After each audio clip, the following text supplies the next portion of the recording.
Hi అండి, ఎలా ఉన్నారు? అందరూ బాగున్నారా? నేనైతే చాలా బాగున్నాను. వెల్కమ్ బ్యాక్ టు వసంత విశేషాలు. ఈరోజు మండే కదండి. సండే అంతా నాన్ వెజ్ తిని పొట్టకి ఈరోజు బ్రేక్ ఇవ్వాలని సింపుల్ ఈజీగా డైజెస్ట్ అయ్యే ఫుడ్ ప్రిపేర్ చేశానండి. సింగిల్ పాట్లో సాంబార్ రైస్ చేశాను, వడియాలు, ఎగ్స్ ఫ్రై చేశాను.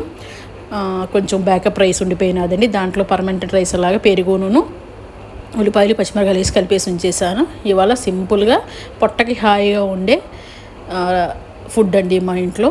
సాంబార్ రైస్ అనమాట. సాంబార్ రైస్ ఈజీ అండి.